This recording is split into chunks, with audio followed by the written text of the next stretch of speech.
And welcome. I'm Rabbi Julia Andelman, Director of Community Engagement at JTS, and I'm so happy to welcome everyone to our new summer series on a theme that I'm very excited about, stories and storytelling. And over the next couple of months, we're going to have the opportunity to study a very eclectic array of stories from pretty much every genre of Jewish literature with JTS scholars, both faces that will be familiar to people who have studied with us before, and some new faces, adjunct and visiting professors we're really excited to hear from. And we'll be looking at the power of shared stories and how stories function to communicate values and norms and culture and information across time and space. And we're really looking forward to it. And we're so pleased to be starting at the beginning today with a session on the Bible, and not only the Bible, but really the very beginning, looking at the character of Eve with Professor Alan Cooper. And I did want to mention that just note that we're starting this series on Juneteenth, or yesterday, of course, was Juneteenth, but observed today since yesterday was a Sunday. And I think it's fitting, since the making official of Juneteenth is about recognizing a much broader array of stories of Americans, and bringing into a mainstream, visible way stories that have been suppressed in different ways. And it's a little odd to already be telling you about our fall series right now as we begin our summer series, but it's so relevant because one of the things that I'm thinking about this Juneteenth, and I imagine some other people are as well, is active efforts to suppress a more diverse array of American stories. So in the fall, our series is actually going to be on that topic, on kind of the control of collective memory and narrative, book banning, censorship. So a theme that has played out in many different ways over the course of Jewish history, and that was really inspired by what's going on with Black literature, with Black history, with the episode with Mouse that I'm sure so many of you know about, the Art Spiegelman graphic novel, and this very heavy trend, concerning trend that's going on now in our country. So we'll be looking at that in the fall. But in the meantime, before we talk about censoring and banning stories, we're going to talk about stories themselves. So we're really excited to be kicking off today. So I wanted to welcome all of you, and special welcome to anyone who's attending our Monday webinars for the first time. And we also want to thank our generous sponsors of today's session. We have an incredible, we have 4 sponsors for today. We're so really honored and grateful to all of you who sponsored. At the Navi level, Yale Aspel, JTS trustee, has sponsored this session. And I know all of our sponsors were inspired by Professor Cooper teaching today. At the Chacham level, we have Linda and Ronald Dates, and Dr. Sheila Bowie Sledge in memory of her father, Chief Preston L. Bowie, and the Roston family in memory of Tamar Frank, who is the beloved late wife of Professor Cooper. So we're again grateful to all of you for sponsoring, and I'm glad to be doing this learning today with you, Dr. Cooper, in memory of Tamar. We invite anyone to consider sponsoring a session. We have 3 sponsorship levels: Chacham at $540, Tzaddik at $1,000, and Navi at $1,800. And your sponsorships and all of your donations have played a tremendous role in making this series possible. So thank you to everyone. On that note, I will turn things over to Tani Schwartz-Herman, who does the hard work of coordinating these amazing Monday webinars, to give us a few announcements. Thank you, Rabbi Andelman. I'm also so pleased to welcome everyone to our summer series. We're really excited to be back online. and start beginning our summer series. So just to review the format of our session today, Dr. Cooper will pause for questions periodically throughout the session. And again, at the end of our session, you can chat your questions to Rabbi Julia Andelman, and she will select a few questions to present to Dr. Cooper. For any technical or logistical questions, please initiate a private chat with either myself or with Lynn Feynman. The sources for today's class were in the email that you received with the Zoom link for the session this morning. We'll be screen sharing them as well. Pleased to introduce Dr. Cooper. Dr. Alan Cooper is the Elaine Ravich Professor of Jewish Studies at JTS. He also served as Provost of JTS from 2007 to 2018. Dr. Cooper earned his doctorate in religious studies from Yale University, focusing on the linguistic structure of biblical poetry. Dr. Cooper's publications include many articles on biblical poetics and the history of interpretation. He is currently working on a commentary on a selection of Psalms for the Jewish Publication Society. He has regularly taught as part of our Monday webinar series, and we're so pleased to have him teaching again to kick off our new series. I'm going to go ahead and turn it over to Dr. Cooper. Thank you very much. First, I have to correct the record. Even though this is the summer series, I don't think it's summer until sometime tomorrow morning. So, you know, in the interest of full accuracy. Second of all, I'd like to add my gratitude to that expressed already by Rabbi Andelman and by Tani, to the people who have been so gracious as to sponsor this session, particularly those who remembered my late wife, who was herself a wonderful teacher and a wonderful teller and reader of stories. So thank you. And that allows me to dedicate this session to the elevation of her soul, Ilui Nishmata, Tiyatzura B'Torah Chaim. She bound up in bonds of eternal life. So with that, I'd like to begin to talk. And since this is the first session in our series on stories and storytelling, I thought I would take the prerogative to talk perhaps in a more general way than I might if I were speaking mid-session about the nature of stories, why we have stories in the Bible at all, and how we read them, and to use a combination of traditional and very untraditional sources to leverage our way into the art of biblical storytelling and the interpretation of biblical storytelling, and specifically, obviously, the story of the first couple in the garden, whom we know popularly as Adam and Eve, although, of course, Eve isn't actually named Eve until subsequent to the action that takes place in Genesis 2 and Genesis 3. And I'm not going to dwell on that. I just wanted to mention it in passing. So I think the first thing that I'd like to do now is to begin to share some texts and enter into the general discussion about stories and storytelling. But first, here's a little bit of the history of reception of the story of the Garden of Eden.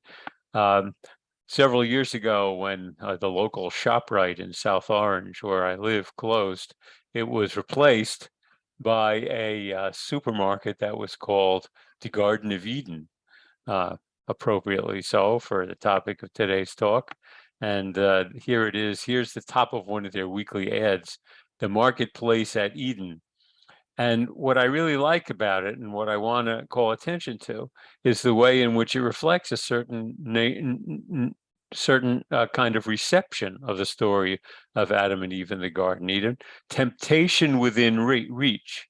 In other words, like the characters in the story, instead of focusing on the abundance and the bounty and the provision of everything that's available in the garden, it focuses on the temptation. And the irony here, of course, is that by succumbing to the temptation, you make the owners of the marketplace at Eden rich. But if you were in the story in Genesis 2 and 3, it gets you expelled from the garden. So it's an interesting way of receiving the story and focusing on one aspect of it. And here's the original version of the Eden market, which was opened by the serpent in the Garden of Eden. You can see in this lovely New Yorker cartoon.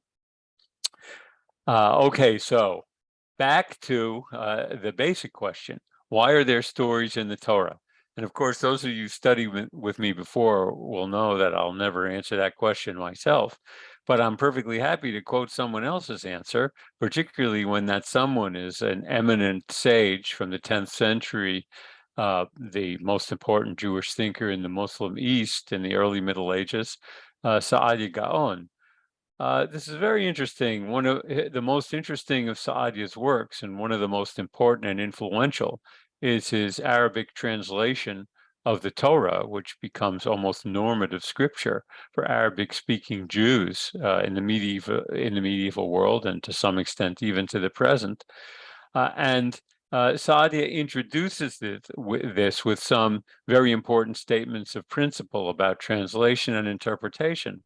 And he feels moved to talk about this question, about the pedagogical intent of Scripture itself and the methods of pedagogy, the ways of teaching that God has used in order to inculcate the most important values and religious actions into the people whom God wishes to teach. So I've used very masculinized language here in the translation because it reflects the cultural milieu in which this text was written. The Hakim, the wise one, most blessed, wished to inculcate people by his book and lead them to observance and service. So God determines that there'll be three means of instruction and that they're hierarchical. You have the simplest means of instruction to the most complex means of instruction. The simplest, in a book that is essentially a book of laws in which people are being told what to do and what not to do in order to lead good, observant lives in the service of God, is simply to tell them what to do and what not to do, with no explanation of the consequences.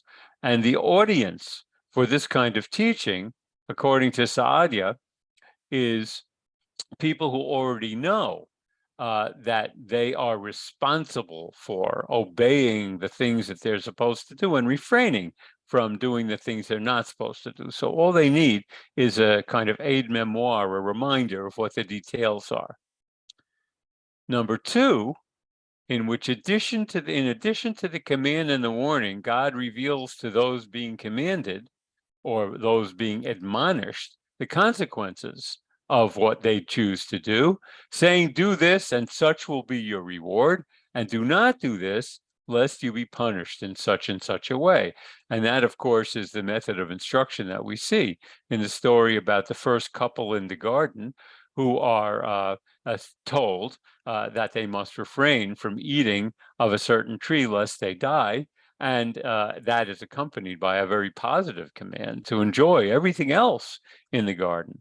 So the temptation is only the small part of the divine admonition, which also includes the welcome on God's part to indulge in and engage in and enjoy everything that's available to them, except for this one tree.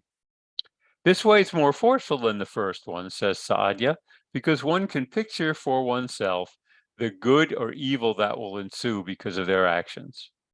And now we get to the point of it. Number three.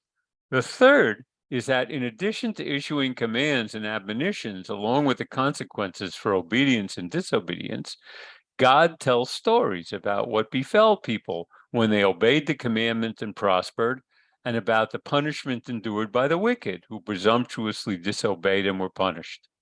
This way is stronger than the first two, fixing the experience in the mind of the hearer as if they'd seen it firsthand. So this is the function, according to a traditional understanding of biblical storytelling. It's not entertainment. It's not for aesthetic purposes. It's not for enjoyment or the like. What it is for is to augment and make even more powerful the teachings related to the good life in service to God that are already foreshadowed and stated in the promulgation of the laws and in the promulgation of the laws along with the consequences for obedience and disobedience. So now we have a good basic traditional Jewish understanding of why there are stories in the Torah, which is that they augment, supplement, and amplify the teachings that are essentially conveyed already in the laws of the Torah. And some of you will be reminded of the famous first Rashi on the Torah, which is derived from a midrash, in which Rashi asks why we need to have an account of the creation of the world in the Torah, when the Torah is a book of laws for the Jewish people. And the opening chapters of Genesis don't relate specifically to the Jewish people at all, but to all of humanity. And he goes on to give a very Judeo-centric explanation of why it is that we have those stories about the primordial world before Abram is called ultimately to be the ancestor of the Jewish people. So the Blessed Wise One included all three of these means of instruction to provide maximum opportunity for the success of the servants of God. And success is probably a bit of a vague translation there. It also includes the notion of empowerment or training. That is to say that the texts train us in right thinking that will enable us to engage in right action by means of observance of the law and avoiding those things for which we might endure punishment. So that's the very general beginning of what I wanted to say about why there are stories in the Torah at all. Now, from there, we move to the next general topic, which is how do we read biblical stories once we accept Saadia's basic premise that they're there not merely to entertain us, but to provide us with edification and instruction and guidance in right action? Well, basically what we'll do is engage in the same kind of process of interpretation as we would with any literature, except when we come to the process of evaluation and reflection, which I'll come to in a minute. And that means that you have, first of all, the first two stages in the interpretation of anything. Description, what does the text say, which I would relate to the Jewish hermeneutical concept of pshat, simply the simple meaning or the literal meaning. What does the text say? And then expanding on what the text says, based on what it says, what might the text mean? And that will go beyond what the text simply says, and I've labeled that as darash, which is exposition, because it often depends on our filling gaps or making assumptions about what isn't there in the text. And so I've listed these kinds of things like gaps, and what I'm going to do is in a moment, I'll take this off the screen and talk about what I mean by a gap. And implications that we may draw from what comes within Scripture itself or from our own cultural assumptions, like the moral value or lack of value of being naked, or the moral value or lack of value of being ashamed of one's nakedness. Those sorts of things will always play into the way we read these texts, and we have to be aware of them as we engage in the process of interpretation. One, we might take what the text says in a metaphoric or symbolic way. I'm going to talk a lot about this in a few minutes. And where the text may leave us guessing because of ambiguous expression, expressions of uncertain meaning, or expressions of indeterminate meaning. And as I said, I'm going to come to a specific example in a moment. And after we've engaged in the processes of describing the surface of the story, what it says, and some deeper level of explication about what the text might mean based on the way we fill gaps or derive or draw inferences or explain things metaphorically or resolve ambiguities, then it's time to evaluate. When we evaluate secular literature, it will often be in aesthetic terms. This is a good story or not. But the assumption of quality, I think it's fair to say, is built into our reception of Torah stories. So we're not going to say about the story in Genesis 2 or Genesis 3 when we read it, boy, that's a crummy story, or boy, that's a wonderful story. We're going to ask in terms of what the goal of the storytelling is presumed to be, edification and instruction. So we'll ask the question, what do we learn from this? And then, having made some decision about what the story is intended to teach us, it's time to do what most of us don't do, which is to reflect on what we've arrived at. How did we read the way we read? What assumptions did we bring to the text? What did we read into the text rather than reading out of the text? Why did we read it as we did? And it's really important, I think, to engage in that reflective process in order to be able fully to understand and then to begin to reread the text with our self-reflection in mind. So let me now, I'm going to stop this share and put another one on screen in order to amplify the point with respect to a small exercise in gap filling. So let me find it. Where is it? Here it is. Okay, share the screen. That's not it. Okay. Stop the share. Just need one moment to retrieve the screen that I wanted to display.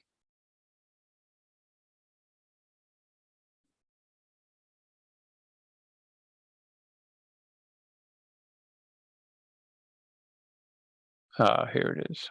Okay. Back we go. Okay. So here we are in Sepharia at the end of Genesis chapter 2 and the beginning of Genesis chapter 3. And I'm just going to talk a little bit about gap filling and ambiguity and undecipherability and those things that make it both fun and frustrating to engage in the art of reading stories and the act of interpretation. So at the very end of chapter 2, we read, Vayihiu shnehem arumim ha'adam ve'ishto v'lo yitboshashu. The two of them were naked, the human and his wife. This is the contemporary Torah, which endeavors as much as possible to be gender neutral. So Adam is translated as the human. I remember the earlier effort to translate this in a gender neutral way as the earth creature, which is nice as an etymological wordplay on ha'adam, derived from adama, which is the earth, and his wife, yet they felt no shame. And we're not given any evaluation here. We're not given any evaluation about how we're supposed to think about nakedness and whether it's a good thing or a bad thing to be unashamed of being naked. It's just a flat statement. We see what the text says, but we're naturally going to be prompted into engaging in some kind of deeper evaluation of what the text doesn't explicitly say. It gets even more complicated when we then get to the beginning of the next chapter. V'hanachash haya arum mikol chayat hasadeh. The serpent was the shrewdest of all the wild beasts that God had made. And it doesn't take an extensive knowledge of Hebrew to look at the Hebrew word arumim, naked, and the serpent's descriptor, arum, which is here translated shrewdest, and see that there's obviously some kind of comparison. But what is it? What are we supposed to derive from the obvious wordplay between the terms connoting nakedness and the term connoting whatever it is?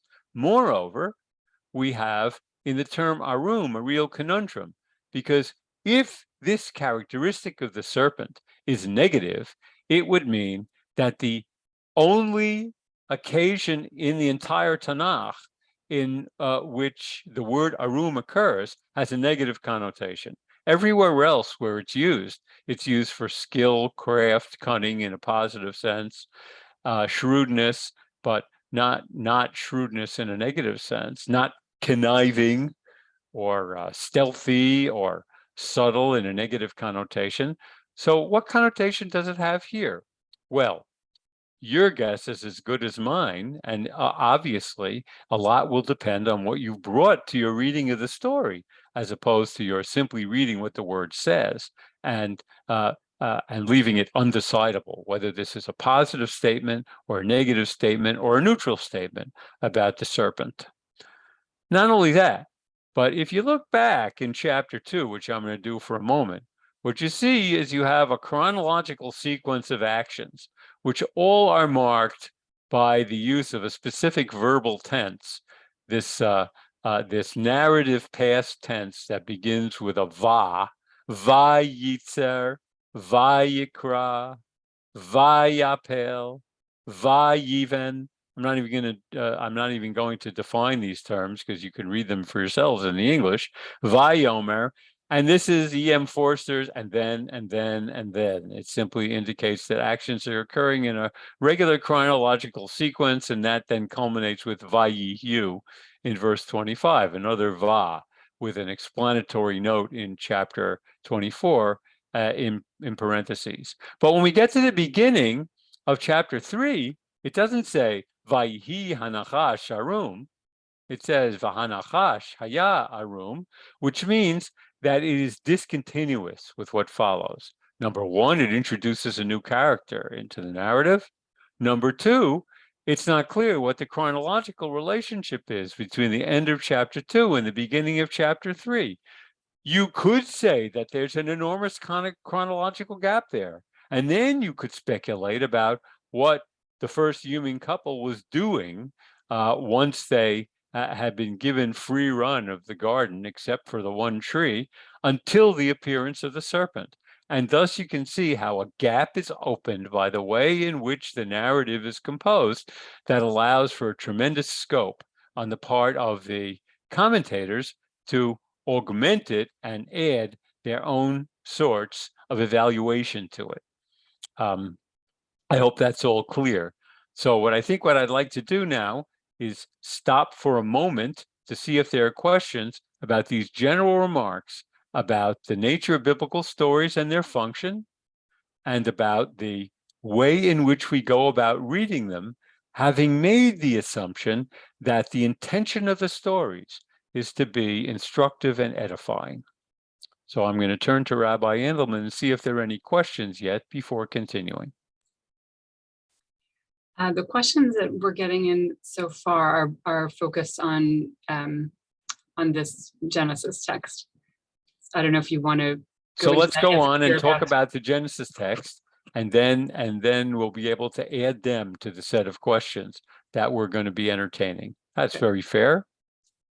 Okay, so let me then move on by sharing my text screen again. Okay, so let me give you an example of the greatest of all Jewish commentators, Rashi, understanding clearly the distinction between what I've referred to as description of a text and explanation of a text. This is one of the most famous passages in Rashi, and it comes from the beginning of the first human's encounter with God after they have eaten of the tree. They heard the voice of the Lord God going in the garden in the direction of the sun, and the man and his wife hid from before the Lord God in the midst of the trees of the garden. That's the Judaica Press translation, which alleges that it's going to be based substantially on Rashi's commentary. So here's Rashi. There are many Agadic midrashim. In other words, there are many efforts to explicate the text. Remember, that's level 2 of interpretation, is the explication. And our sages already arranged them in order in Genesis Rabbah and in other midrashic collections. So, in other words, you go to the local bookstore to buy yourself a copy of Genesis Rabbah if you want to know what the rabbis say. But if you want to know what I say, I've arrived only at Pishuto Shel Mikra, which is a fancy way of saying a description of what the text says. And at Agadah, in other words, he's going to take elaboration in the form of dirash, that is to say, explication, as long as it conforms to the words of the verse, explication based on selected traditional sources that doesn't violate the language of the text, each word in its proper place. So now he gives us what he calls Pshuto Shel Mikra, which is what the text says. And all he does is he rewrites the language of the biblical text in simpler rabbinic Hebrew. So the biblical text says, Vayishma'u et kol Hashem Elohim mitalech bagan. Vayishma'u is a form of the Hebrew verb that doesn't occur in rabbinic Hebrew or later Hebrew. So he's going to gloss that with a term that is in the later dialect of Hebrew. And this verb mitalech is a relative clause that is introduced by a relative pronoun. So you don't have the linkage that you would have in later biblical Hebrew. So Shama'u et kol hakadosh baruch hu shehaya mitalech bagan. It says exactly what the biblical text says, except that it's translated from biblical Hebrew into rabbinic Hebrew. It offers nothing by way of interpretation. Then he gets to the next part of the verse, to the direction of the sun, to the direction in which the sun sets, namely the west, for toward evening the sun is in the west, and they sinned in the 10th hour. Whoa, none of that's in the biblical text. Where does it come from? It comes from the Midrash. Is it consistent with the language of the biblical text? Yes. Is it necessitated by the language of the text? No. It represents the second level of interpretation, namely the effort at explication, and Rashi tries to the extent possible to limit his explication on sources that already are available to him, so he just doesn't go off into the wild blue yonder with interpretation. So something you always wanted to know is exactly when during the day did Adam and Eve eat from the tree, and now you know it was at 4 o'clock. How do you know that? Because that's the 10th hour according to the Talmud, which Rashi is willing to accept because it doesn't violate the plain sense of the text. Having said that, now I'd like to move specifically to ways of reading and understanding Genesis 3 specifically. Essentially, there are 4 kinds of interpretations of Genesis 3. Isn't it great to be able to say that and pretend to be authoritative in saying it? But I'm serious about this. And really, what it is a complex of 2 ways of reading with 2 kinds of conclusions based on one's reading. And the 2 ways of reading are historical, by which I mean that the text is regarded, whether it actually happened or not, as a one-time event with consequences. So the notion of original sin, that is to say, that the first humans existed in a completely different state than we exist in, but that because of the sin that they committed in the garden, changed human nature, for which we bear the consequences until such time as that human nature could be restored to its original state. That's an historical reading, a one-time event that has consequences. Hebrew word, good word, hashlachot. The second kind of reading is mythical. By mythical, I don't mean that it didn't occur, because an historical narrative that relates the story as something that happened in historical time could be made up, whereas a mythical interpretation could be entirely true. But what I mean by mythical is that it's paradigmatic or recurrent. My teacher, Theodore Gaster, had the most wonderful definition of myth in just a less than a sentence. He would say, myth punctualizes the eternal. It reduces to a story about a single incident, something that occurs all the time. So if you read Genesis 3 historically, then you're reading it as a one-time event with consequences for the rest of us through human history. If you read it as mythical, then you're reading it as symbolizing something that happens to us again and again and again. Everyone will succumb to temptation. Everyone will disobey a command and endure the consequences for having done so. It's just part of growing up, part of living, to be perfectly honest. And then the next question is, depending on whether you read this as something that always happens to us all the time, or something that happened one time that continues to affect us, whether the consequences are positive or negative. Is it a good thing that Adam and Eve got expelled from the garden? Or is it a bad thing? Would you like to be back in the garden? Or would you rather be in this world, making decisions for yourself rather than having someone take care of your every need? Are the consequences positive or negative, whether you read the story historically or mythically? If you've disobeyed a command or you've done something wrong and you've suffered the consequences, don't we often say that we've learned from our mistakes so that we can avoid them and that's part of growing up, it's part of maturing as a human being? So that would be a positive consequence of undertaking that experience. And finally, there also always have to be taken into kept in mind the ideological aspects of the story.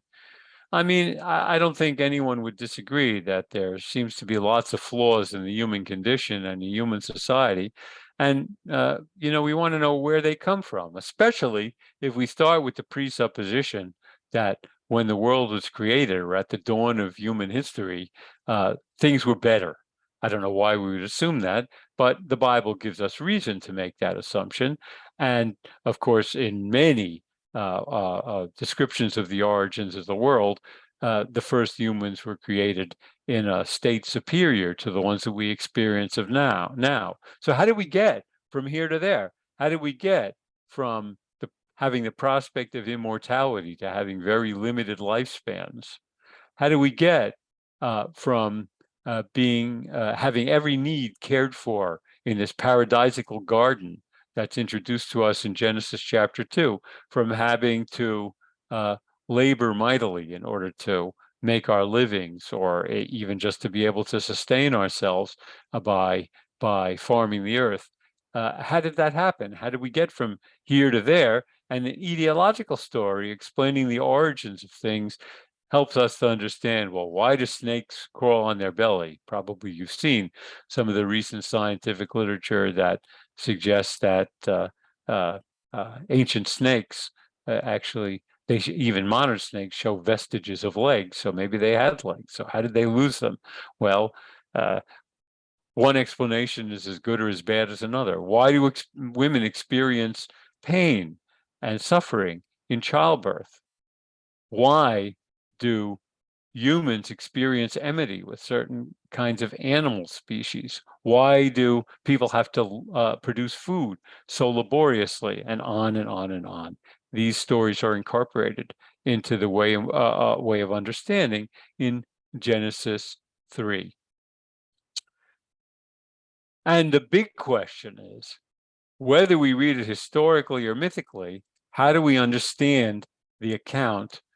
Do we take it literally as an account of actions that occurred, or do we take it figuratively or symbolically as representing something else than what's on the surface of the text? How do we decide, and what set of figures or symbols are we going to adopt? And how will our symbolic or figurative interpretation allow us to relate to the text as historical or mythical, and will allow us to relate to the consequences as being positive or negative? So I want to talk a little bit about figurative or symbolic interpretation through the eyes of some ancient interpreters, and then I'll stop, I think, for questions. And then for the rest of our time, I'm going to give you two contrary interpretations of the story in Genesis 3, both of them symbolic, and one of them yielding a highly positive conclusion, one of them yielding a highly negative one about the consequences of the incidents in the garden. So here's Origen, the great father of the church, on first principles. Origen was familiar with Jewish midrash and had received some education from rabbis in Eretz Yisrael, and he was also strongly influenced by Alexandrian allegorical interpretations of scripture, of which he was one of the most prominent practitioners. And we'll see that at the foundation of that allegorical interpretation is the great Jewish commentator Philo, whose interpretation we'll read in a moment. What man of intelligence will believe that the first and second and third days and the evening and the morning existed without the sun and the moon, and that the first day, if we may call it, was even without a heaven? And look at this language. Who is so silly as to believe that God, after the manner of a farmer, planted a paradise eastward in Eden and set in it a visible and palpable tree of life, of a sort that anyone who tasted its fruit with his bodily teeth could gain life, and again that anyone could partake of good and evil by masticating the fruit taken from the tree of that name? So after ridiculing anyone who would take these things literally, he reaches the conclusion, I do not think anyone will doubt that these are figurative expressions which indicate certain mysteries through a semblance of history. It's one of my favorite terms in the history of interpretation, a semblance of history, because I happen to think that's most of what biblical narration is, not through actual events. It doesn't make this semblance any less meaningful or important for us that they may actually be fictions if read purely as history. What matters is not the surface level, but the meaning. A worthy adversary for origin is, of course, Augustine of Hippo from the late 4th and early 5th century. In his commentary, Literal Meaning of Genesis. You can already see the direction he's going just from the title of the treatise. And he's apropos of the verse, the Lord God made garments of skin for Adam and his wife and clothed them. I think even Augustine is taken aback at the notion of God, the tailor, making clothing in this way. This was done for the sake of a symbolic meaning, but nonetheless it was done. And similarly, the words which were spoken for the sake of a symbolic meaning were nonetheless spoken. There's this sort of fascinating dynamic, this push-pull in Augustine's commentary, in which you wonder how self-aware are the characters when they're doing these things and they're saying these things. And his answer is, well, they're not. They're just doing, whether somehow divinely motivated or not. But what they're doing turns out, as a result of the divine omniscience that determines their significance, to be incredibly meaningful and important for us. So they're just doing what they're doing. And the record of what they did is being recorded for us to be reported to us for its incredible symbolic significance. That's a mouthful, but it's an extraordinary way of looking at the purpose of biblical stories. And not only that, but to look at the self-awareness of biblical characters as they're doing things that allegedly then come on to have incredible symbolic significance for us. One of the great literalists in the Jewish commentary tradition, Abraham Ibn Ezra, in one of the versions of the introduction to his Torah commentary, Ha'emet lefaresh kol mitzvah v'diber u'milah kasher hem ktuvim. This is what the text says. Every word should be interpreted literally, and then one of my favorite compromises, im hema el hada'at krovim, as long as it's reasonable to do so. So who's the decisor of what's reasonable? Well, obviously I am, so I'll decide what's reasonable and what's not, and therefore decide on that basis what to take literally and what not to take literally. And it doesn't go too far from that. But then there's a further compromise. Gam nachon hu lihyot ladavarim sodot. Some of you who are familiar with Jewish mystical terminology will know this term, sodot, secrets, mysteries. So there's an esoteric meaning of level of meaning. And guess what he's going to adduce as his prime example, as in the stories of the Garden of Eden and the Tree of Knowledge. So in order to understand those, reason is insufficient. You have to have it complemented by authoritative tradition. So God gave us our reason in order to use it, and God gave us the Torah, but we also have to have means of interpreting things that are either impossible or very difficult to take literally. And he gives an example from what's allegedly a mitzvah, one of his favorite examples, circumcise the foreskin of your heart in Deuteronomy, which obviously cannot be taken literally.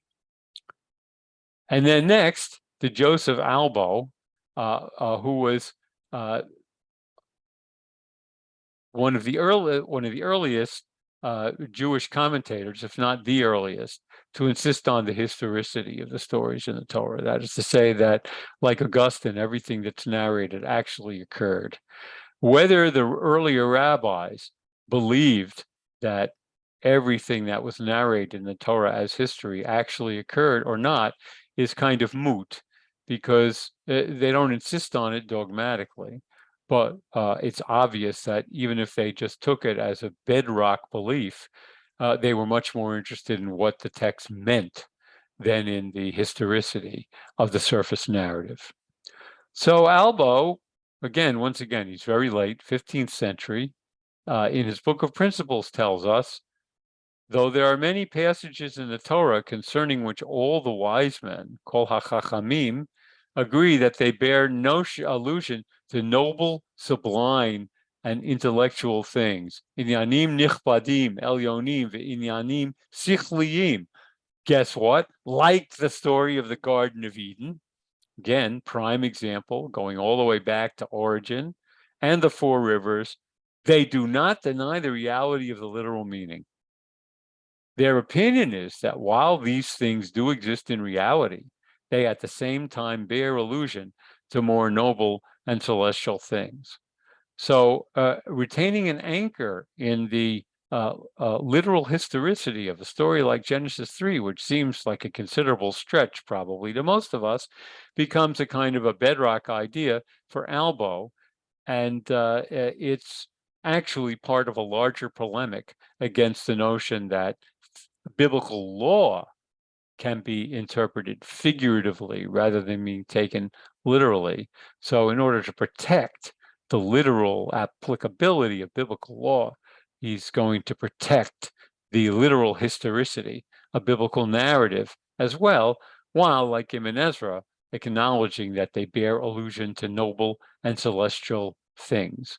Thus, the account of the tabernacle refers to real things at the same time bears allusion to sublime and celestial things. And you probably are aware that there's vast commentary on the various vessels and fittings and accoutrements and characteristics of the tabernacle that ascribe profound spiritual and religious meaning to them. Okay, with that, I'm going to stop, and then I'm going to move on to two very specific interpretations of the story in the garden after taking some of your questions. So let me remove the share so I can see you and turn to Rabbi Andelman. All right, so we did get a couple questions on the first section in. Are you prepared to take those? I'll take whatever questions you throw at me. Okay. Or if I throw up my hands in horror. So one was a contextual question. If you can, you use Saad Yegaon's framing up front. If you can explain to us why he's important, why his framing matters, about the role of stories. Oh, I don't think he's inventing anything. I think what he's doing is summarizing what has been the general Jewish attitude towards the function of biblical stories throughout the history of interpretation. In other words, if we differentiate, some of you may remember the rise of the movement called Bible as literature, which was in part a political effort to make it legitimate to teach biblical stories in public schools. And part of the basis for the argument was that if you could treat biblical literature just like any other literature, using the same methods of interpretation, the same set of values, which were predominantly aesthetic values, then it was okay. You could bracket out the religious significance.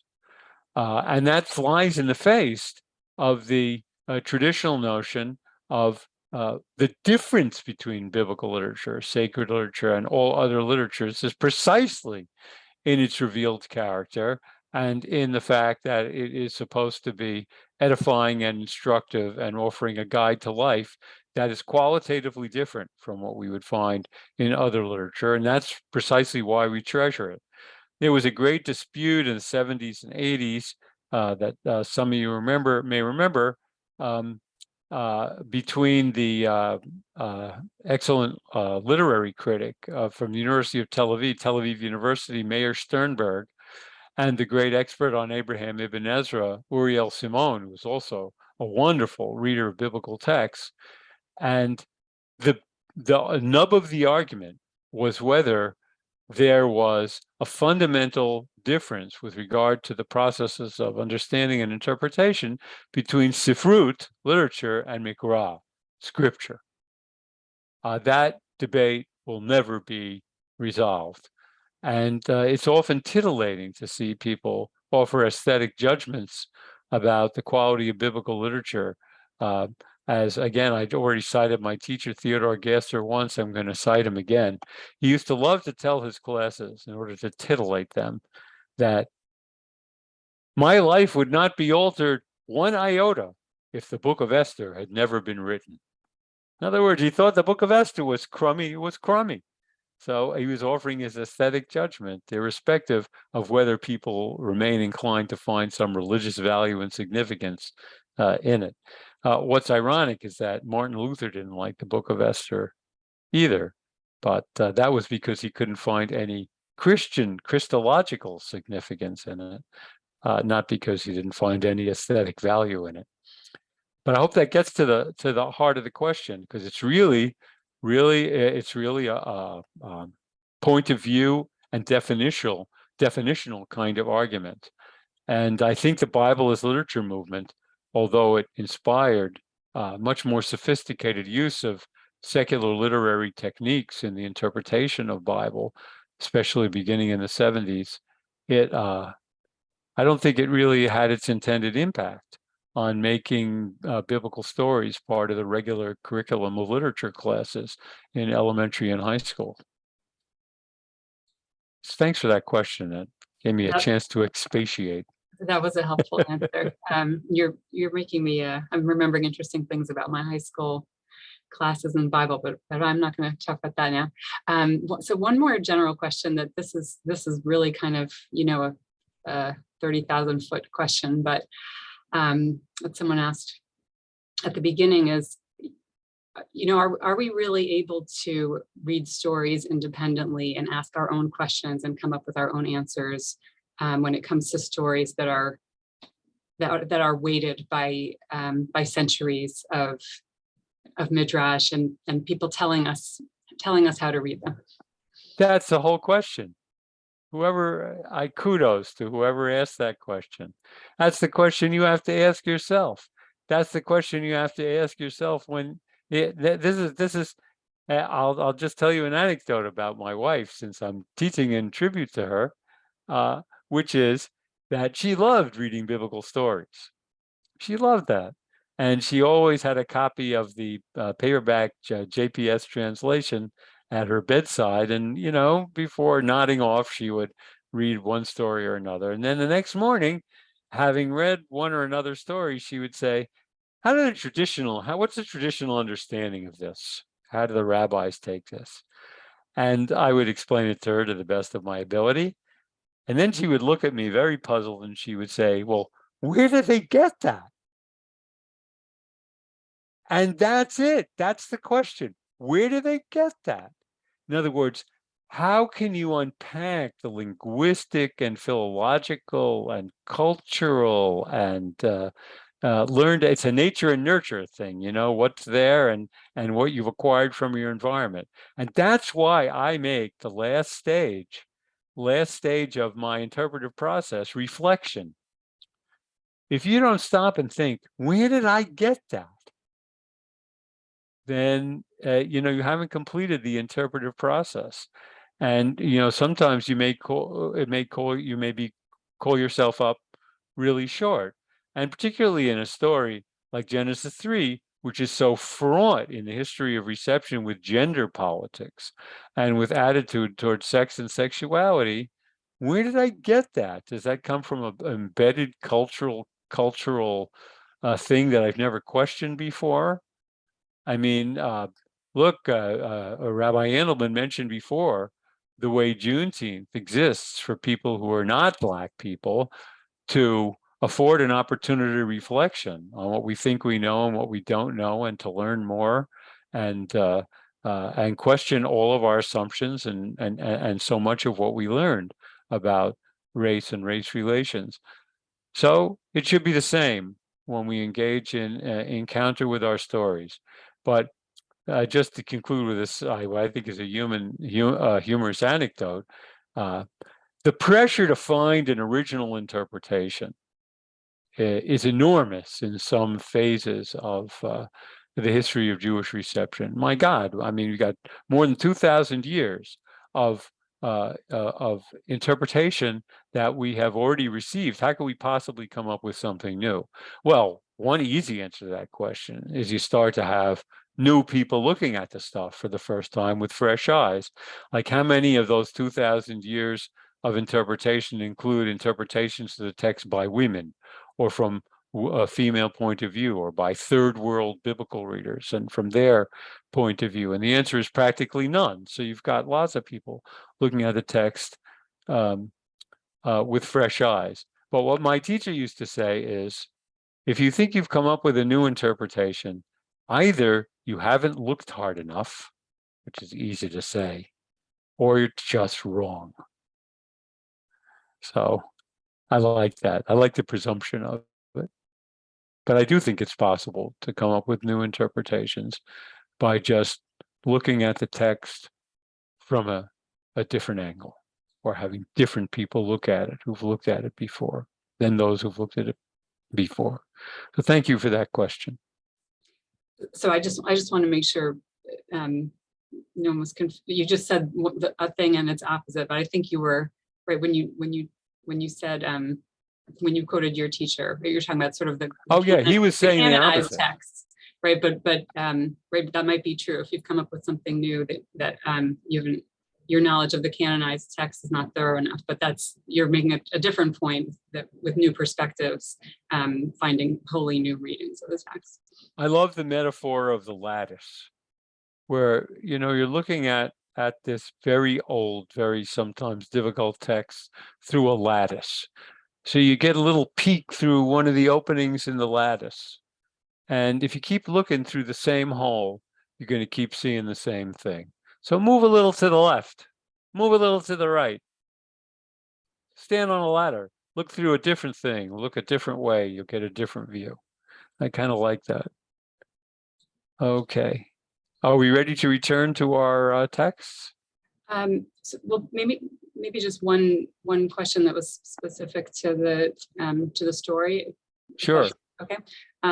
So someone asked if what you think of the idea that we could, right? You were talking about the story explaining certain facts of life, that giving birth to a child is difficult for women, that snakes don't have legs, etc. So this person said, what about looking at it as prescriptive rather than descriptive? Sort of, it's explaining the world as we see it. Or maybe is it that someone thinks this is the way the world is supposed to be? Women should suffer, I'm quoting this person, people should die, men should work hard, people who do bad things should be punished. I think that's a very good way of looking at the text existentially. Right. And there's certainly nothing wrong with imagining a better state of affairs than the one in which we now exist, or to invent stories about how we got from a previously better state to the one that we now endure. But I think that's part of the purpose of the storytelling. Exactly right. Exactly right. So I'm really sympathetic to the point of view of that questioner. And thank you for that. Great. So why don't we? Oh, sorry. Go ahead. No, I'm just gonna put some text back. I was just going to invite you to go back to the text. Thank you. And then we'll still have some time afterward for questions. Maybe I better share this now so that I don't have one of my favorite What did I just share? Did I just share the wrong thing? Oh yeah, I shared the thing that I meant to share instead of the thing that I wasn't going to share. Did that make any sense? No. So what we're going to do is we're going to read the fountainhead of the most fascinatingly misogynist symbolic interpretation of the story in the garden, which is enormously influential directly on Christian interpretation of the story and less directly on subsequent Jewish interpretation, although, as we'll see, aspects of it do creep into Jewish commentary. And it comes from the first major biblical commentator whose writings are preserved, Philo of Alexandria. You can see when he lived. So his life was contemporary with the composition of some of the Dead Sea Scrolls, and he lived during the time of the Second Temple and so forth. He lived in Alexandria, and taken up with the philosophical pursuits of his Jewish and non-Jewish contemporaries, he composed what was substantially an allegorical interpretation of the Torah in order to demonstrate that it could be brought into line with courant philosophical thinking. And he wrote in Greek because he didn't want his audience to be restricted to Jews.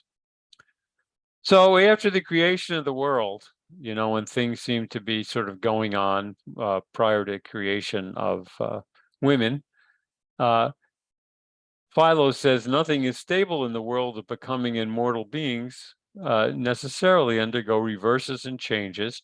So the first human being, too, had to enjoy some ill fortune. The starting point of a blameworthy life becomes for him woman. I don't think you could put it any more bluntly than that. This notion that the relationship between the sexes or between the genders is at the heart of the demise of human nature and the human quest for enlightenment. As long as he was single, he resembled God and the cosmos in his solitariness, receiving the delineations of both natures in his soul. Not all of them, but as many as a mortal constitution could contain. So a little less than God, not quite God, but still of similar nature. When woman was molded, he observed a sisterly form and a kindred figure. Rejoicing at the sight, he came up to her and gave her a greeting. So you notice what Philo leaves out here. What Philo leaves out is the portion of the story in which God says that it's not good for the atom, for the earth creature, for the man to be alone. And thus it seems as an act of grace to create a companion to be a counterpart, to him.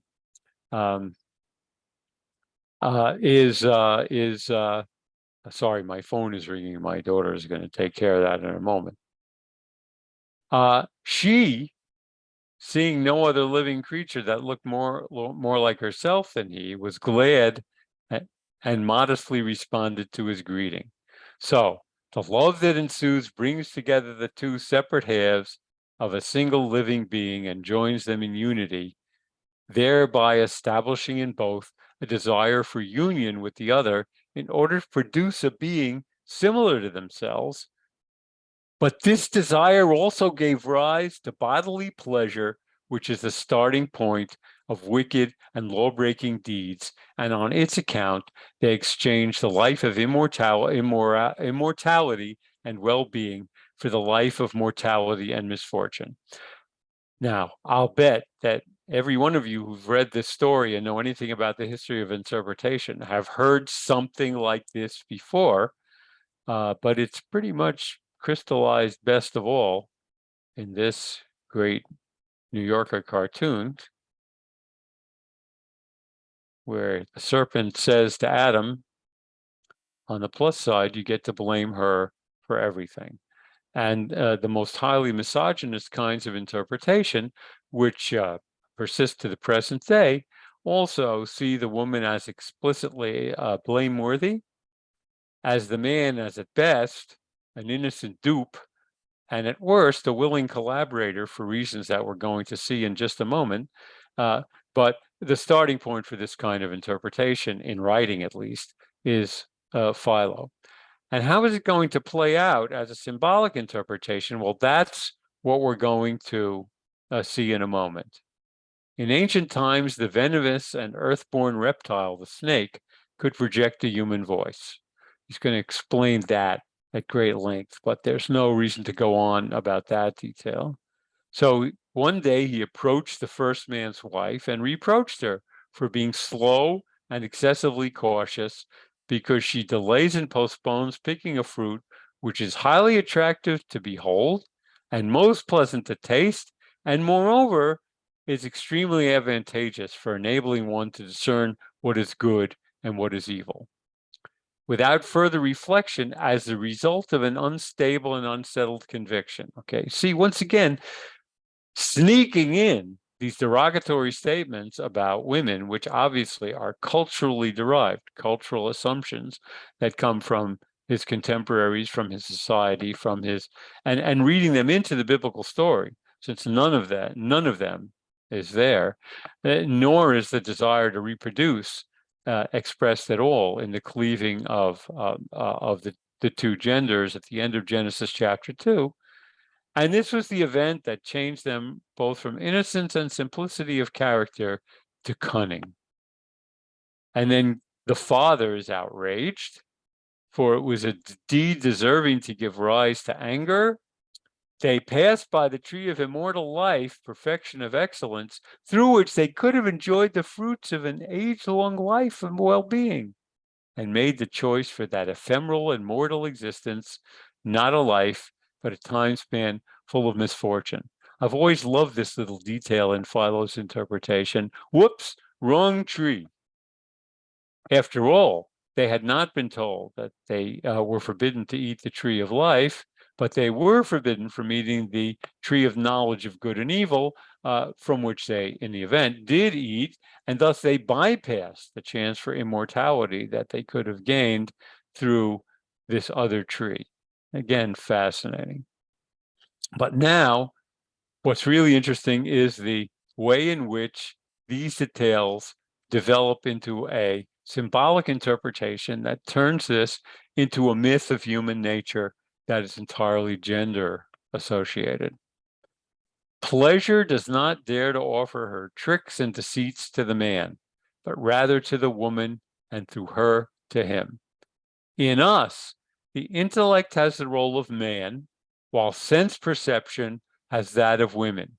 Pleasure encounters and consorts with the senses, and through them she deceives the ruling intellect. So there you have the story in a nutshell, according to Philo, which is that each of the principal characters in the drama symbolizes a particular aspect of human nature.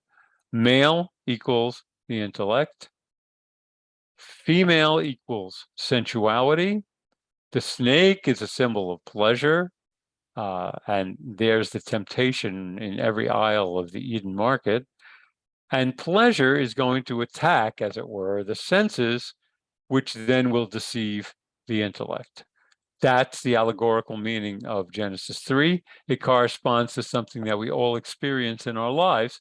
And from 30,000 feet, it's not crazy, except for the way it's so highly gendered, the idea of maleness as connoting intellect and sensuality being the essential characteristic of woman. Is just something that's schematically invented here in this interpretation. So they rejoice in what is set before them, sight responding to varieties of color and shape, hearing to melodious sounds, taste to the sweetness of flavors, and smell to the fragrances of exhaled vapors. So they experience the pleasures of the world without regard to the higher demands of the attainment of intellectual perfection. And on receiving these gifts in the manner of female servants, they offer them to reason as their master, taking persuasion along as their advocate. He is immediately ensnared. Instead of being a ruler, he becomes a subject, a slave instead of a lord, an exile instead of a citizen, a mortal instead of an immortal being. So sensuality, which is manifest most explicitly in sexual desire, the desire to reproduce, and in wallowing in the sensuality of the world itself, which is a diversion away from the intellectual pursuits that's supposed to be the essential characteristic of man. All of that is the consequence of what happens in the garden. And all of that is something that befalls each one of us. Whenever we give way to temptation, which comes from sensuality, and deviate from the intellectual. So one should not be unaware that, like a shameless prostitute, pleasure desires to get hold of a lover and seeks out pimps that can help her lure him. The senses that act as pimps for her and solicit the lover. So the snake uses the female as the pimp who lures the lover away from his intended purpose. Like wax, the intellect receives the impressions via the senses. This is such a powerful and influential interpretation, and it persists in one way or another, in my judgment, to the present day, and particularly in the misogynist notion of females as essentially and characteristically sensuous rather than intellectual. Here's a Jewish adaptation of the same idea based on Genesis chapter 3, verse 6. When the woman saw that the tree was good for eating and a delight to the eyes, and that the tree was desirable as a source of wisdom, she took of its fruit and ate. She gave some to her husband, and he ate. Well, I mean, back to my problem of gap filling. Good grief. So, first of all, and there's so many questions that can be asked, but let's just ask this little one. What happens in this little hole here, right? She took of its fruit and ate, and she gave some to her husband, and he ate. So what's the relationship between the two that would have enabled that incident to occur in that way? It's a big problem. So we're going to talk about that now, and then we'll get to a different kind of interpretation. And here is John Milton's explanation of what induced Adam to eat. She gave him of that fair enticing fruit with liberal hand. He scrupled not to eat against his better knowledge, not deceived, but fondly overcome with female charm. You can see his intellect has not been misled in thought by sense, by sensuality. There's so much going on in Milton, of course. This is the greatest of all interpretations of Genesis 3 in books 9 and 10 of Paradise Lost. But this comes partly from the Midrash and partly from a famous verse in the New Testament, 1 Timothy 2:14. And it comes also from Milton's notion of romantic love as supervening. And here's the around 1300 commentary of Bachya ben Asher, that it was a delight to the eyes. Now, the big problem in this verse, 3:6, is Nechmat ha'etz lahaskil, and particularly the word lahaskil. Now, some ancient interpreters, like the Targum Onkelos, interpret that just to mean to discern in the sense of her seeing it, just as it says here. It's something that appeals to her by its appearance. But lahaskil seems to have this characteristic of also having to do with knowledge, source of wisdom, as translated there, having to do with the intellect. So Bachya almost eliminates Eve from the story and turns it into a story about how Adam thought that it was desirable to eat because it was something good lahaskil. Since the man initially was entirely intellectual, scripture came to clarify that their intentions, actions, and desires were to attain wisdom. The problem with attaining this wisdom was that the intellect necessitated his coming to eat what God had forbidden. What are you going to do if your essential drive is to attain knowledge, and then you're being deprived of the ability to attain that knowledge by a divine command? Which one supersedes the other, the divine command or the drive to attain knowledge? Well, in this case, His intention was to attain wisdom. He nonetheless transgressed the will and commandment of his creator. His intellect determined that the tree was desirable for the attainment of wisdom, but it was improper to transgress the commandment of God. Talk about a waffling, vacillating commentary to try to make Adam blameworthy, innocent in a sense, when he's wholly blameworthy. The sense is that the evil inclination had not yet been formed in him. He was entirely intellectual without an evil inclination. This is a topic we could spend a whole class on. But the evil inclination seduced and misled him by means of Eve. It's not bad enough that she symbolizes sensuality, which deceives the intellect, but she is the one who gives rise to the evil inclination within the male. Seduced and misled him. After they'd eaten of the fruit, they were clothed with a new and different desire, namely sex, mishgal. So, and this is absolutely characteristic of much of the early history of reception, that concupiscence, sexual desire, all of which represent the height of sensuality and the opposite of what one should be seeking, which is to perfect one's intellect in the servants of God. All of this is a result of the sin in the garden. So it induced him to eat, and the inclination to transgress entered into him. He had not yet had previously.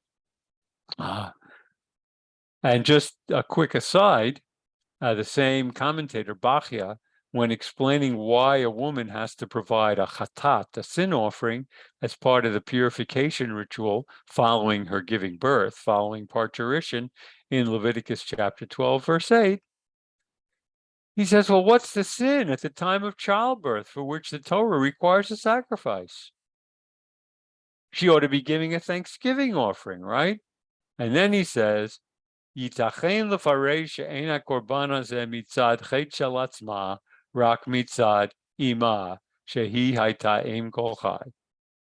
It's possible to explain that this offering is not for her own sin, but for that of her mother, the mother of all the living.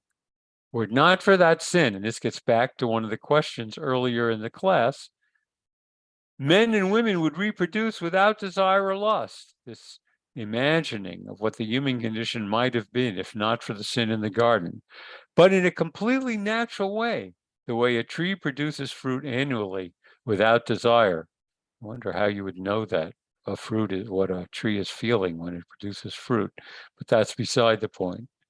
Mother and daughter are alike in respect to the sin, for the branches bear the defect that is in the root. Again, the highly misogynist perception of femininity as the source of sensuality and ultimately even of impurity.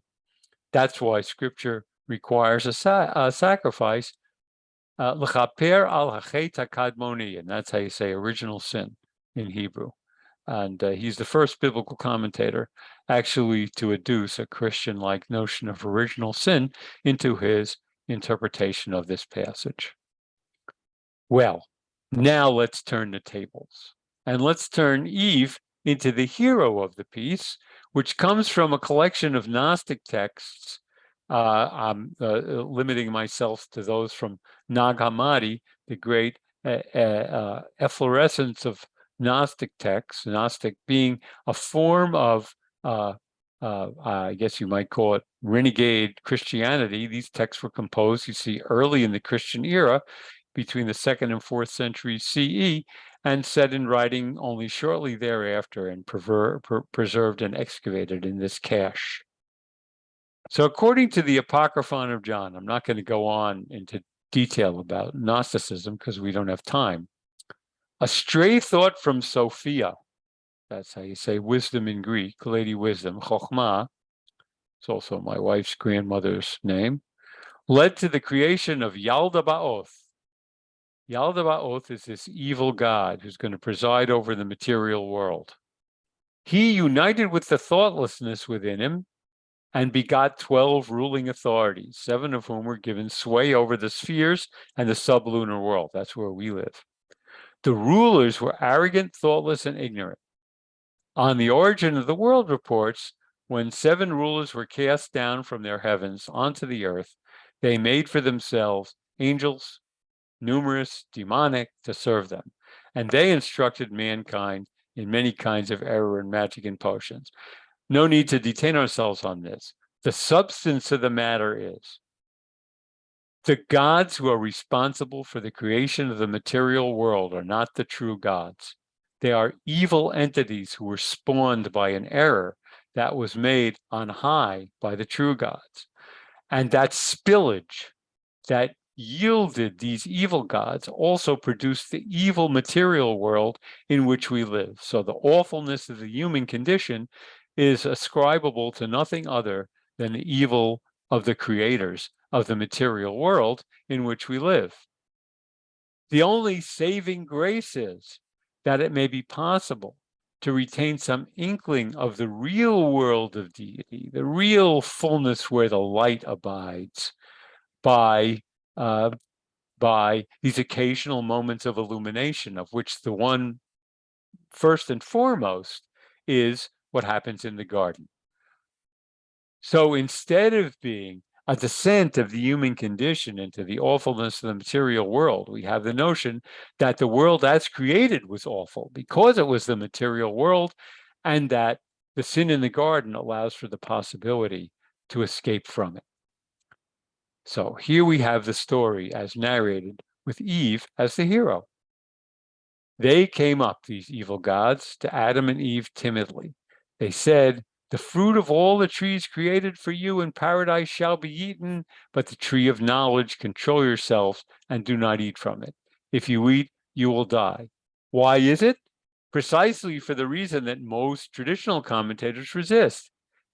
They want to deprive something that will provide the humans, they will want to deprive the humans of something that will give them an opportunity to achieve enlightenment, and thus to have more knowledge than they themselves, these evil deities, have. Then came the wisest of all creatures. Well, we know who he is. He's the one who's Arum, wise, not negative, but positive, who is called Beast.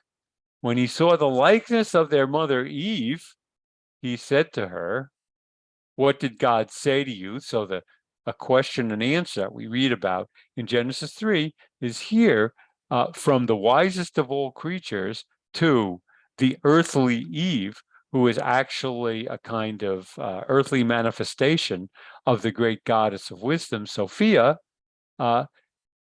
He said, "Not only do not eat from it, but do not touch it lest you die." We can talk about that, but we won't. "Do not be afraid. In death you shall not die, for he knows that when you eat from it, your intellect will become sober and you will be like gods, recognizing the difference that obtains between evil men and good ones." It was in jealousy that he said this to you, so that you would not eat from it. Flip-flopping the traditional understanding of the story of the garden on its head. It's literally the case in this reading that the deity who put that tree in the garden does wish to deprive the human beings of the enlightenment that they may receive from it. Eve had confidence in the words of the instructor, and of course she would. She is, after all, the earthly manifestation of wisdom, and so therefore she would be the one most inclined in the direction of the attainment of knowledge. So she gazed at the tree and saw that it was beautiful and appetizing. She took some of its fruit and ate it, and it gave some to her husband, and he ate it, and then their intellect became open. As it says in the text, the eyes of the two of them were open. Well, were they blind before that? No, they weren't blind. They were blind of knowledge, not blind in the sense of lacking the sense of sight. When they had eaten, the light of knowledge had shone upon them. So knowledge is sort of like the Matrix, my daughter said to me when I was talking to her about it, right? Where they've gotten a glimpse of the real world that's outside this world of being enthralled and enslaved to evil gods. That's where they lived, but now they got a glimmer of a realm of true knowledge, thanks to Eve. When they clothed themselves with shame, They knew they were naked of knowledge. It's not about sex. It's not about concupiscent lust. It's not about sensuality. It's about emerging from the thrall of ignorance into the attainment of possible knowledge. When they became sober, they saw that they were naked and became enamored of one another. When they saw that the ones who had modeled them had the form of beasts, they loathed them. They were very aware. So then, of course, the only outcome is going to be for these evil gods who've let the cat out of the bag, so to speak, are going to have to get rid of them. They're going to have to throw them out of the garden. But that enables them to engage on a path towards the attainment of more of the light of which they've had a glimpse, more of a desire and yearning to escape from the material world, which is unreal, into the real world, which is the fullness of light, which is the place of knowledge, of the attainment of knowledge. And that's the flip-flop of the standard interpretation that turns Eve into the heroine of the story as manifestation of wisdom on earth. Sophia, she becomes the source of life and the source of potential knowledge. Great jealousy was brought into the world because of the immortal man. Now, the rulers decide to test them and so forth and so forth. And the rulers become increasingly dismayed about the knowledge that Adam has attained, and they therefore expel him from paradise along with his life. And they place guards to prevent them from getting back and eating more of the tree. So once again, you have historical interpretations that treat these as events that actually occurred, mythic interpretations that treat them as paradigmatic for all of us, and then incredibly diverse interpretations that either say that what has happened is that we've left a paradisical and ideal condition into the material world in which we engage in all kind of suffering and misery on account of our own deeds, or in which what we've done is effectively left the thrall of enslavement and infancy and ignorance and enter into a world in which we can be fully responsible and fully human and engage actively in the quest for truth and knowledge. With that, I think I'm going to stop and see. I have to say that I didn't keep my eye on the time, but that's totally typical. I'm going to stop this share and put another one on there. Why am I doing this? Oh, I know what I'm doing. Okay, hold on. I want to share something else. It's interfering with me. This is what I want. Okay. Here it is. Okay, we'll share this. What just happened? I've got someone else's screen on here. Okay, here we go. Try one more time. Ah, there you are. Okay. I thought we had to conclude on a light note, but here's a modern interpretation of the story of Adam and Eve being expelled from the garden by being forced to cross the Brooklyn Bridge and leaving Manhattan for Brooklyn. So I'm not sure which you would regard as the real world and which you would regard more as the place of torment. Rabbi Endelman, do we have time for a few questions? I apologize for running over a bit. No, thank you. That was a great note, Tanda. We have a lot of questions. Are you able to go for a few more minutes? Yeah, sure. Okay, so first, my daughter's fast asleep, so we're fine. So for those who need to sign off now, I just want to thank you, thank you, Professor Cooper, and thanks folks for coming. Thank once again our generous sponsors for today's session, Yale Aspel, the Roston family, the dates is, and Sheila Bowie Sledge. Thank you so much to all of you for your tremendous generosity. And I hope everyone will come back next week. We have totally different session with Professor David Kramer, who is teaching not his normal material, but actually on Philip Roth's Operation Shylock. So please join us next week. But let's just do one or two questions since you raised so much.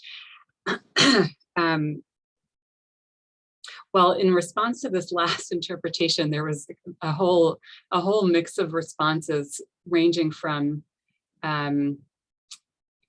like where have you been all my life kind of reaction, like why hasn't this been part of mainstream Jewish or broader, I guess Jewish or Christian readings of the story. And then on the other end of the spectrum, doesn't this kind of I'll quote the way this person wrote it, doesn't this interpretation imply that all of creation came through evil gods? Isn't everything then evil? So where does God with a capital G fit in? So lots of response to that last story, but it's kind of remarkable. I certainly have never seen that before. Well, that's part of the fun of being invited to teach these things. So I can pull a fast one on you, Rabbi Andelman, and even come up with something that you haven't read. I have to admit that I didn't know anything about the Gnostic material until I finally had the opportunity to read it in translation. These texts are written in Coptic, which is a language that I don't have any knowledge of. But there's always in Judaism, as well as in Christianity and many other systems of religion, this tension between the material and the spiritual, and the quest to divest oneself of the material, which is regarded as in some sense evil, in search of the spiritual, which allows us to eliminate all of those things that make human life unpleasant.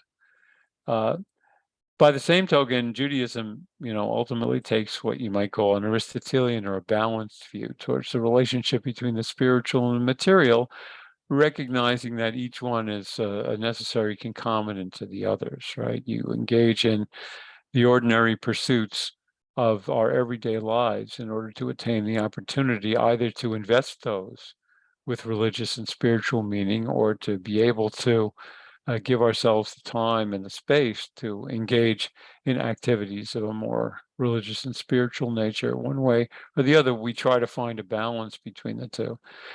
But people in real desperation who see no way out of the miserable plights of their existence are naturally going to do two things. First of all, seek a way out.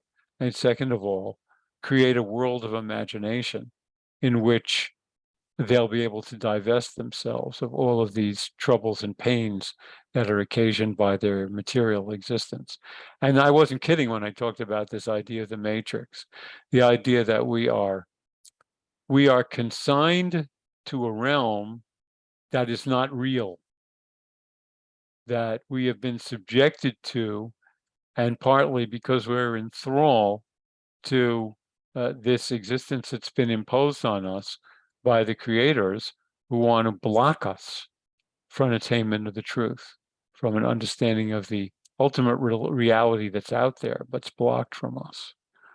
And it's very tempting to take that point of view as counter-existential as it is. But in some ways, it's not counter-existential, because most of us are miserable in one way or another.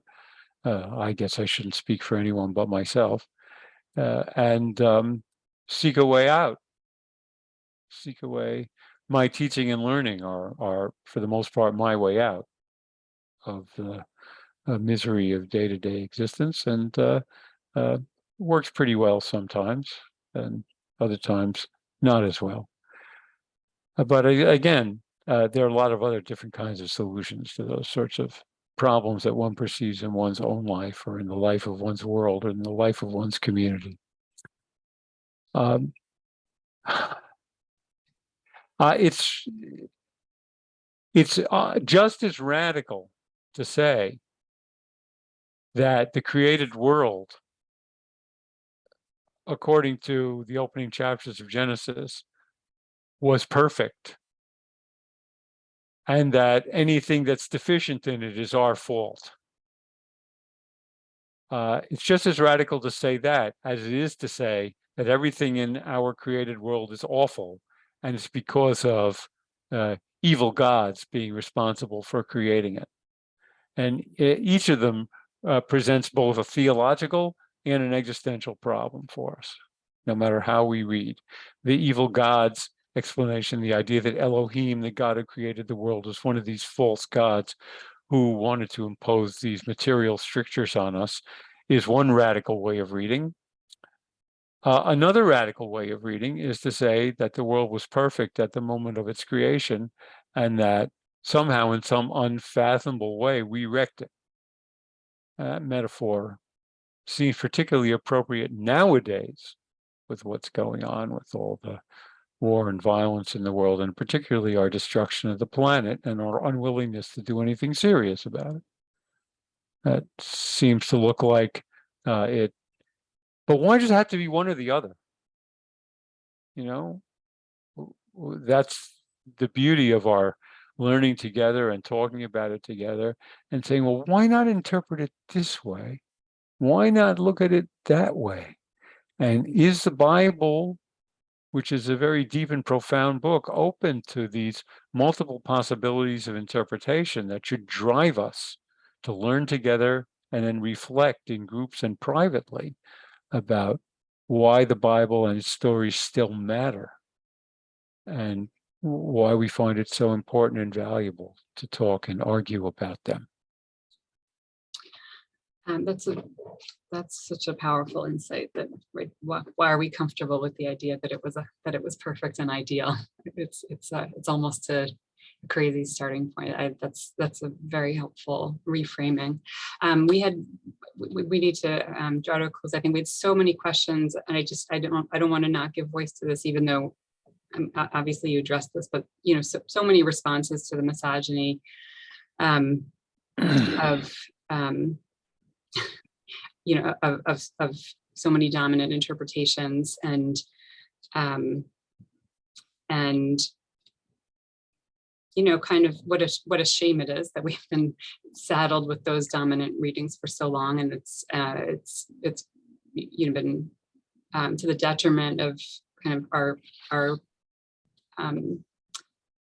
you know, cultural development, I would say, and painful for many individuals. So I think I think, you know, you titled that section Redeeming Eve, but I think it's, you know, just what you've been saying the last few minutes. It's important and redemptive for all of us to just remember that we don't have to be stuck with those readings, and there are other ways of reading. So let me just close with one last question that came in, which I think is appropriate given that you've spoken about a biblical text today, which is about the question of is there such a thing as the authoritative or an authoritative reading, or do you want to kind of just shed that notion? Clearly, there. I mean, I think tradition has had kind of mixed feelings about that. Like there are authoritative readings, and then there's also an embrace of multiple readings. Where do you want to come down on that for us today? That's it's a wonderful question. The first thing I'll do is refer to Abraham ibn Ezra, who differentiates between the interpretation of laws and the interpretation of narratives. And basically, with respect to narratives, his view is that the field's open to multiplicity of interpretations. With respect to laws, he's much less comfortable with that idea. In other words, he wants the rabbinic, or what you might say, the standard Jewish promulgation of halakha, of law, which is sometimes only tenuously rooted in the Bible, to be authoritative. But authoritative doesn't mean correct. I hope you all realize the distinction. Just because there's an authoritative interpretation of a text doesn't mean that it's right. It means to put it in technical terms, that it takes two to tango. It takes a someone who is respected as an authoritative promulgator of law, and a community that's willing to accept that authority and therefore practice in accordance with that promulgation. Rabbinic Judaism essentially depends on that proposition, that there are people who are considered authoritative in matters of legal interpretation, and that there's a community that's willing to accept that authority, right? Whether it's something as trivial as whether you're going to eat that tuna fish or not, or whether it's something really momentous about lifestyle, or about rites of passage and the like. That's a wonderful interpretation. So I'm inclined to go with Ibn Ezra and to say that Jews should be more stringent in accepting the authority of traditional interpretations with respect to practice and the interpretation of law than with respect to the interpretation of stories, where I think that the field should be allowed to be wide open. You said something before you asked that question that I wanted to respond to. Can you remind me briefly what that was? There were just so many comments about the whole about just all of the misogyny yes, and Philo and all the rest. right, exactly. What I was going to do is simply recommend one of the pioneering works of feminist biblical scholarship, which is beautifully written as well, which is Phyllis Tribble, the professor emeritus of Bible at Union Theological Seminary, who wrote a book called God and the Rhetoric of Sexuality, that has a marvelous and innovative interpretation of the engagement of male and female in the creation of notions of gender and gender hierarchy in Genesis 1 through 3.